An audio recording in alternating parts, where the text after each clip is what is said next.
ఆదివారం ఉదయం నుంచి మీడియాలో ప్రచారం జరుగుతున్న మోహన్ బాబు మనోజ్ ఎపిసోడ్లో అత్యంత కీలక పరిణామాలు వరుసపెట్టి జరుగుతున్నాయి.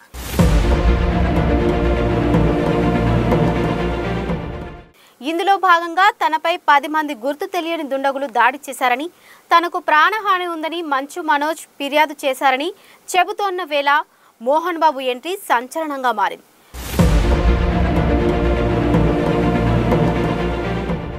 అవును, తాజాగా పోలీసులను ఆశ్రయించిన మంచు మోహన్ బాబు తన కుమారుడు నటుడు మనోజ్, అతని భార్య మౌనికపై చర్యలు తీసుకోవాలని రాచకొండ కమిషనర్కు ఫిర్యాదు చేశాడు.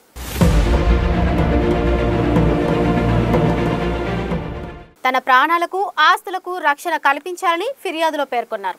4 నెలల క్రితం ఇంటి నుంచి వెళ్లిన తన చిన్న కుమారుడు మనోజ్ డిసెంబర్ 8న నా ఇంటి వద్ద కొందరు సంఘ వ్యతిరేకులతో కలిసి బీభత్సం సృష్టించాడు.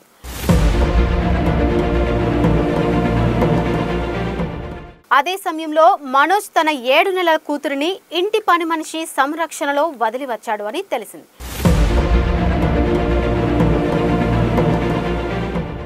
రాత్రి 9 గంటలకు నేను నిద్రిస్తున్న సమయంలో తిరిగి మా ఇంటికి వచ్చాడని, మరుసటి రోజు నేను నా పనిలో బిజీగా ఉన్నాను, కొంతమంది అపరిచితులు నా ఇంటి చుట్టూ తిరగడం గమనించాను అని మోహన్ బాబు కమిషనర్కు లేఖలో పేర్కొన్నాడు.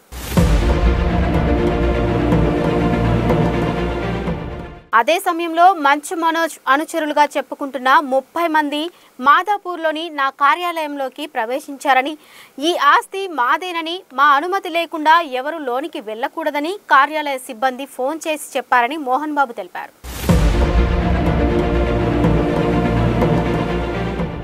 మనోజ్, మౌనిక నా ఇంటిని అక్రమంగా ఆక్రమించుకుని ఉద్యోగులను బెదిరిస్తున్నారని తెలిపారు. ఈ సందర్భంగా సంఘ విద్రోహులుగా మారి నా ఇంట్లో ఉన్నవానికి ప్రాణానికి ముప్పు ఉందో అని మోహన్ బాబు పేర్కొన్నారు. ఈ సమయంలో తన ఇంటిని అక్రమంగా స్వాధీనం చేసుకోవాలని ఇద్దరూ ప్లాన్ చేశారని, తమకు రక్షణ కల్పించాలని మోహన్ బాబు తన ఫిర్యాదులో కోరారు.